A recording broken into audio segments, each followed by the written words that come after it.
Next question sixth of third. देखिए यहां क्या दिया हुआ है, फर्स्ट टर्म दिया हुआ है, कॉमन डिफरेंस दिया हुआ है और एसएन nth टर्म तक का सम दिया हुआ है। हमें पता क्या करना है, नंबर ऑफ टर्म्स क्या है और nth टर्म क्या है।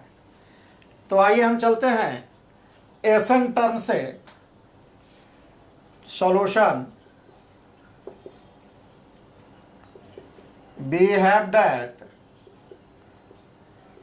एसएन जो फॉर्मूला है हमारा क्या है, SN equal to n by 2 into 2a plus n minus 1 into D.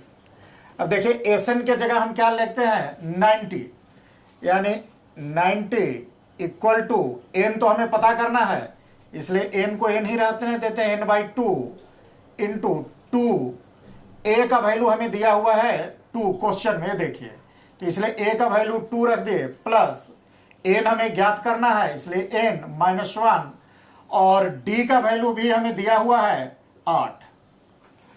अब देखिए इसको इस 2 को यहां क्रॉस मल्टीप्लाई कर देते हैं तो 9 दूनी 18 180 इक्वल टू n और यहां क्या बन गया हमारा 4 प्लस, अब इसे कर देते हैं 8n माइनस 8। अगर इसे 8 से मल्टीप्लाई कर देंगे तो 8n माइनस 8। अब क्या हो गया 180 इक्वल टू n, अब यह क्या हो गया 8n माइनस माइनस 8 और प्लस 4 क्या हो गया माइनस 4। अब 180 इक्वल टू क्या हो गया 8n स्क्वायर माइनस 4n आ गया। 180 यहां से आप क्या करिए 4 को कॉमन निकाल लीजिए तो 2n स्क्वायर माइनस n आ जाएगा और इस 4 से इस 180 को 45 से काट दीजिए। अब क्या बना 45 equal to 2n square minus n। अब अगर इसे हम ले लेंगे तो क्या बचेगा 0 equal to 2n square minus n minus 45 और यह देखिए यह एक क्वाड्रेटिक इक्वेशन आ गया। अब इस क्वाड्रेटिक इक्वेशन को ब्रेक करते हैं तो देखिए क्वाड्रेटिक इक्वेशन ब्रेक करने का तरीका क्या है, तरीका यह है कि फर्स्ट टर्म यानी स्क्वायर वाला जो टर्म है और लास्ट टर्म जो कांस्टेंट टर्म है इसके मल्टीप्लाई, तो इसका मल्टीप्लाई कितना आ रहा है 90। अब 90 को ऐसा ब्रेक करना है कि प्लस या माइनस करने पर मिडिल टर्म के बराबर आ जाए। तो देखिए इसे हम 10 इंटू 9 करें तो 10 नमा 90 आ जाएगा और 10 में से 9 को घटाएंगे तो n आ जाएगा, यानी इसका फैक्टर होगा 10 इंटू 9। जिसे हम करते हैं ऐसे एक बार लिख लेते हैं 2n square minus n minus 45 equal to 0, या यूं कहें 2n square minus 10n plus 9n minus 45 equal to 0। अब क्या करते हैं 2n को कॉमन ले लेते हैं तो क्या बचेगा n माइनस 5 प्लस 9 कॉमन ले लेते हैं तो क्या बचेगा n माइनस 9 बचे 45 5 इक्वल टू 0। अब देखिए यहां से यहां तक आपका एक टर्म बनता है और यहां से यहां तक एक टर्म बनता है, ये दोनों टर्म में n माइनस 5 कॉमन लेना पड़ेगा, n माइनस 5। तो n माइनस 5 जो कॉमन ले लेंगे तो यहां क्या बचेगा 2n और यहां क्या बचेगा 9 इक्वल टू 0। अब इसमें एक एक वैल्यू लेके चलते हैं। पहले क्या करते हैं n माइनस 5 को इधर रखते हैं और इसे जब इधर करेंगे तो क्या होगा 0 अपॉन 2n प्लस 9। और हम जानते हैं कि 0 में किसी भी चीज से डिवाइड करते हैं या भाग दिया जाता है तो उसका वैल्यू क्या आता है 0 आता है, यानी n माइनस 5 इक्वल टू 0, इसलिए n इक्वल टू 5। अब हम सेकंड पार्ट को लेकर चलते हैं।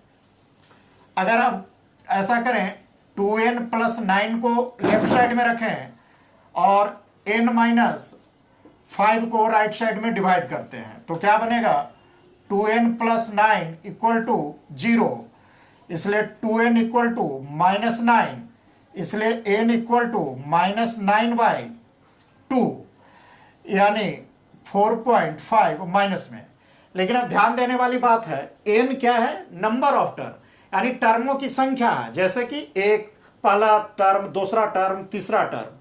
तो गिनती, काउंटिंग जो है कभी भी निगेटिव में नहीं होगा। इसका मतलब यह हुआ कि n बराबर जो -9/2 आ रहा है, ये हमें लेना नहीं है, इसे रिजेक्ट करना है। तो यहां हम समझने के लिए लिख देते हैं -9/2 इज रिजेक्टेड। इसको हम रिजेक्ट कर देंगे, आगे नहीं चलेंगे। क्यों भाई रिजेक्टेड है? बिकॉज, क्यों ऐसा है? क्योंकि counting that is number of terms can not be zero, negative. Number of terms जो है कभी भी नेगेटिव नहीं हो सकता है, इसलिए हम इसे रिजेक्ट कर देंगे। यानी n का जो हम फाइनल वैल्यू लेंगे वह क्या लेंगे? 5 लेंगे। इसलिए n का जो वैल्यू हमें निकल के आया, क्या आया? 5 आया। अब हमें n का वैल्यू निकालना है। तो आइए n का वैल्यू निकालते हैं। अब इसे हम इधर हाफ पोर्शन को इरेज कर लेते हैं। अब an का फॉर्मूला क्या है? an equal to a plus n-1 into D. अब हमें an पता करना है। an पता करना है तो a फर्स्ट टर्म हमें क्या निकल के आया है? देखिए फर्स्ट टर्म हमें दिया हुआ है क्वेश्चन में 2 दिया हुआ है, plus n number of term. Number of term n का वैल्यू 2 आया था, जिसमें -9/2 को हमने रिजेक्ट कर चुका है। तो n का वैल्यू क्या लेना है हमें? 5-1। और d का वैल्यू क्वेश्चन में ही दिया हुआ है, कितना दिया हुआ है? वह 8। यानी 2 प्लस ये कितना हो? 5 में से गया 4, तो 8 चौका 32 और 2 34। यानी हेंस हम कह सकते हैं जो हमारा आंसर आया, n का वैल्यू कितना आया? 5 और an का वैल्यू आया 34। यह हमारा फाइनल आंसर बनता है।